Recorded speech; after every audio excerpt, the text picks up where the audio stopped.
Apa ya kahit panulad ako na daan si VP oh. Ayan na po. Okay, relax na po kayo. Standby po. Uwat.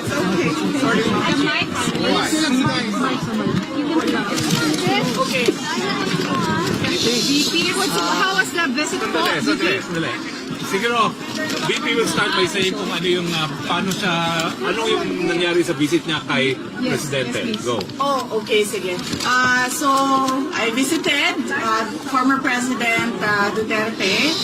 He is in the hospital wing of the detention center. And he is in good spirits. He is well taken care of. Nag-comment lang siya na he really misses Filipino food. Yan lang. But very recently sa meal nila, meron ng rice. So that was a good development.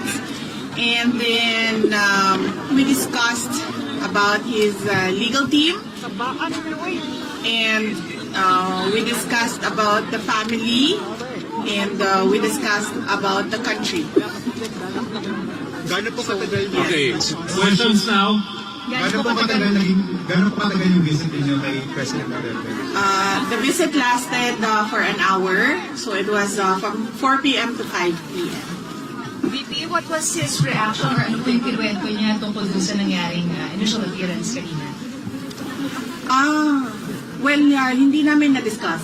Hindi namin na-discuss yung initial appearance niya kanina. Sorry. We did not discuss his initial appearance, and we only discussed the lawyers and the legal team and what we are going to do in the next 4 days. Yes.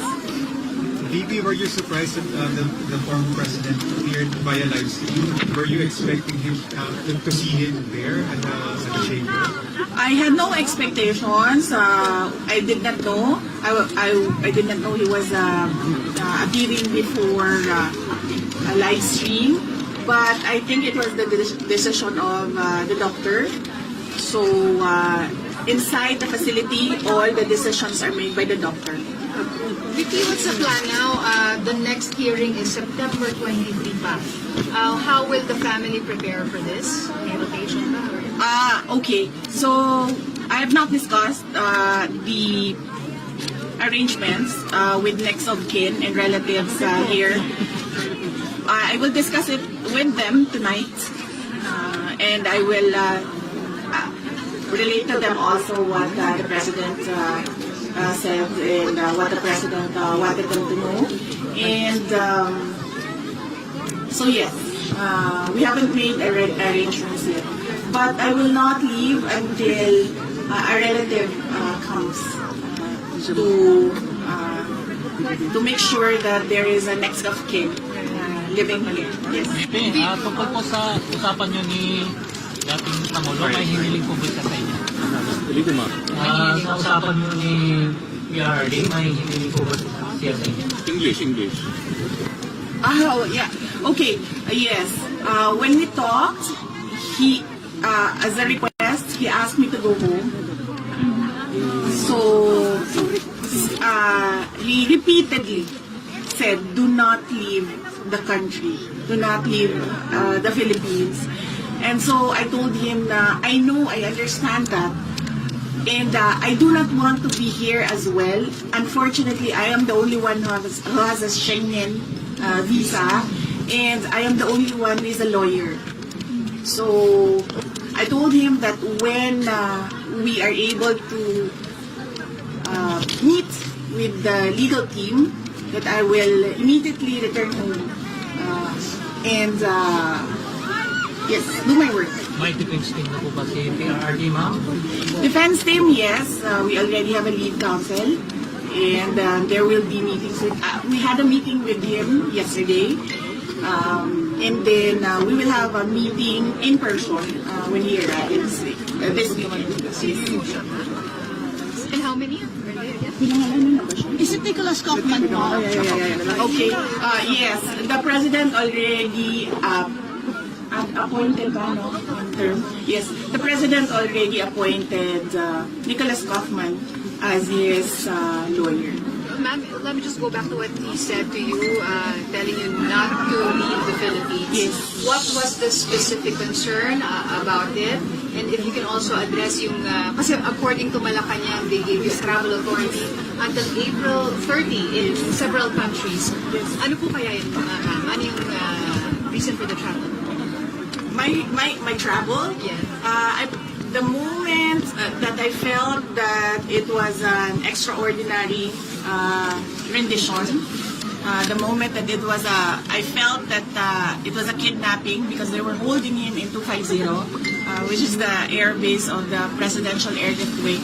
I felt that he will not be able to leave that place, but he will be taken to wherever. At the time we didn't know. So we were preparing for a list of countries where he may be taken. So, and at the time, I did not know how I will be able to enter that country. So we had to apply for travel authority for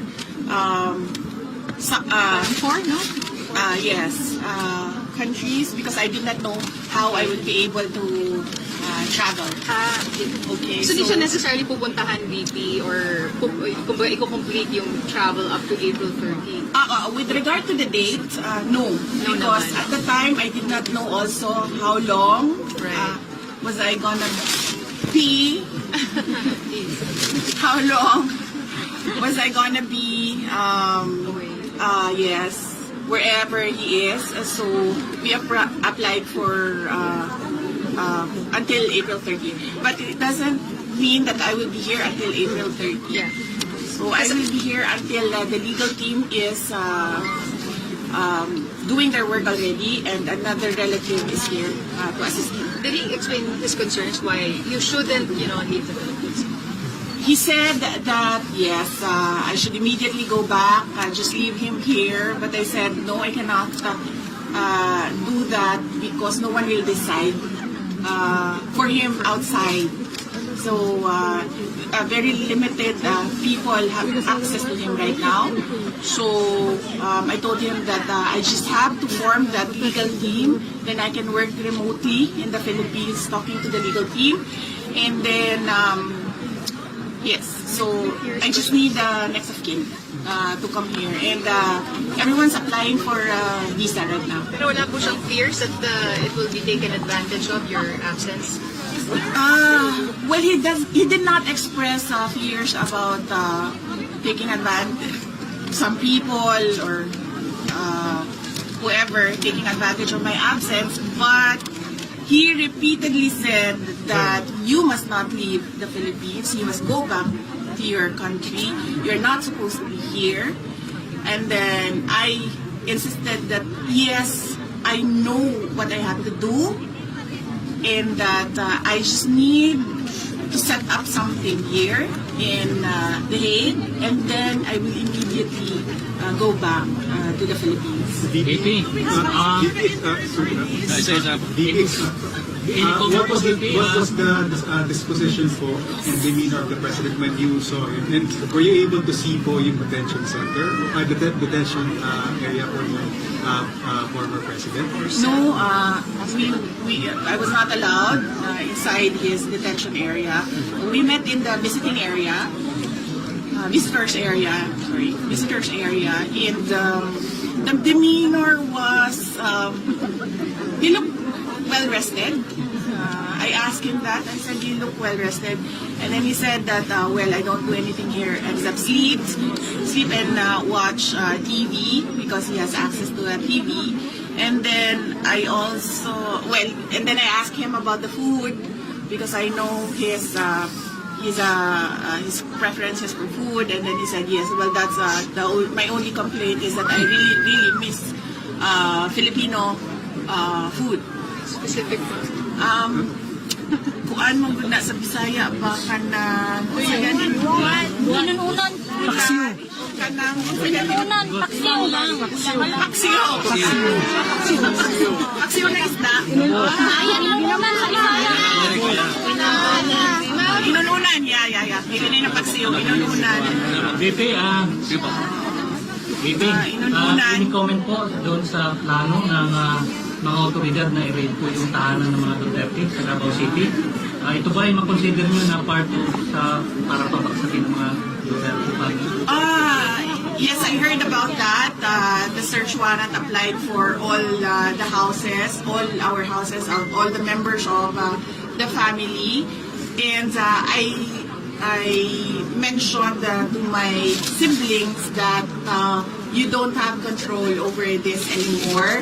So I just told them that just secure your valuables and then just allow them to do the search. And then we expect that there will be planted evidence inside the houses. So I told them that we'll just have to face that as well because that is the template that they did with former Congressman Arnie Teves. It's exactly the same template. So I told them that it's pointless. It's pointless to fight. So just allow it to happen. It doesn't mean that that search is illegal. But then I told them that no one should be hurt. No one should resist. Just allow them to do whatever that is illegal. Ma'am, any comment po doon sa sinabi ni PCO Yusek Castro na walang kidnapping na nangyari sa lahat po ay may papeles tungkol po sa pag-aristo kay PRRD? Well, it was really kidnapping. You see the comments all around the world from experts. Yes.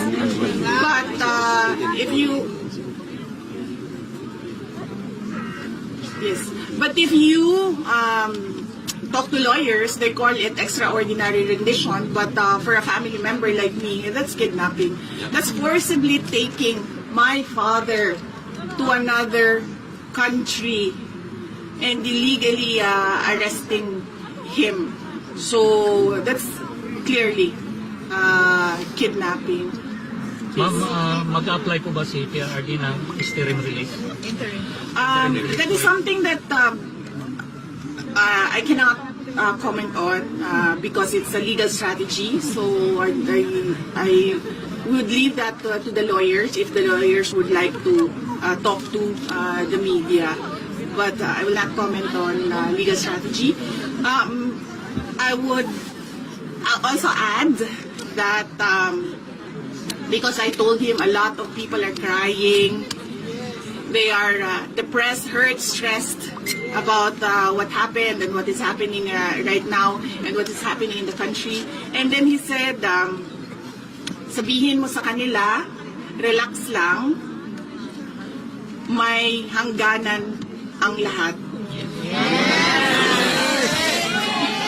So I'm remembering this from kasi I cannot take notes, I cannot take a ball pen and pen this. So, sabihin mo sa kanila, relax lang, may hangganan ng lahat.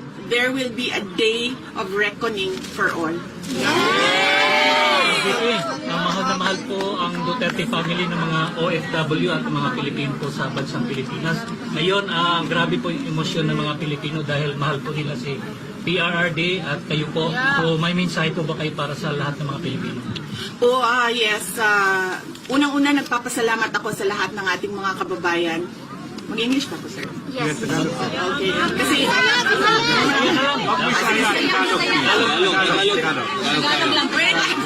Sandali. Okay. Sige. Gadget lang, ha? Gadget lang. I'll start with, first off, I'd like to thank all our countrymen for your prayers and your profound support to the former presidents. We can feel your love, we can feel your anger, we can empathize with everyone's rage about what happened. And let us not be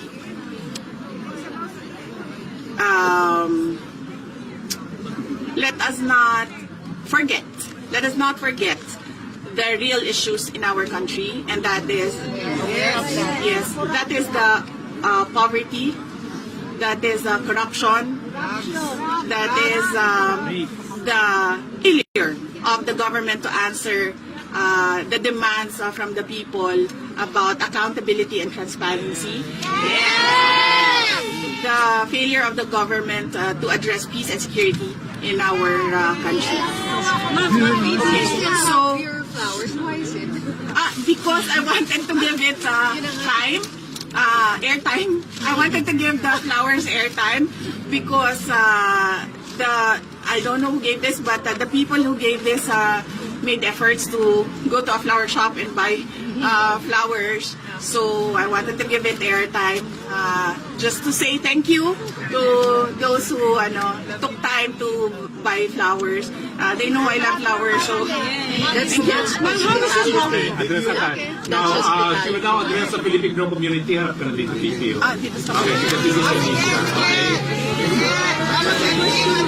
So, sakto na tayo.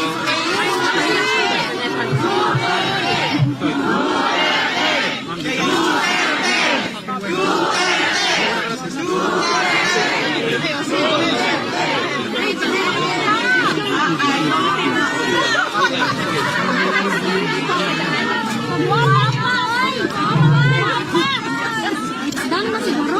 So, drop muna tayo. May ano tayo doon? It's done na ba?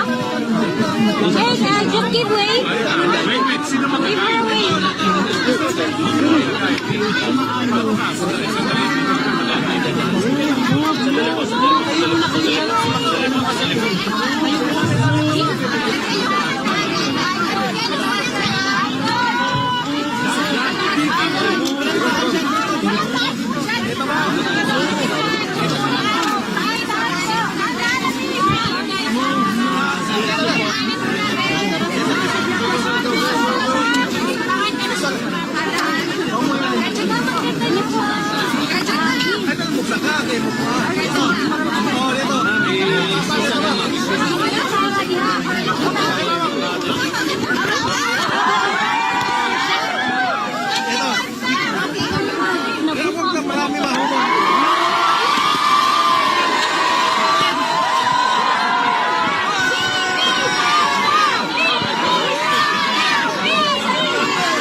Sa inyong lahat, sa inyong pagpapakita ng suporta dito, at sa ating mga kababayan na nandito sa Pilipinas, salamat ako sa pagpapakita nila na galit.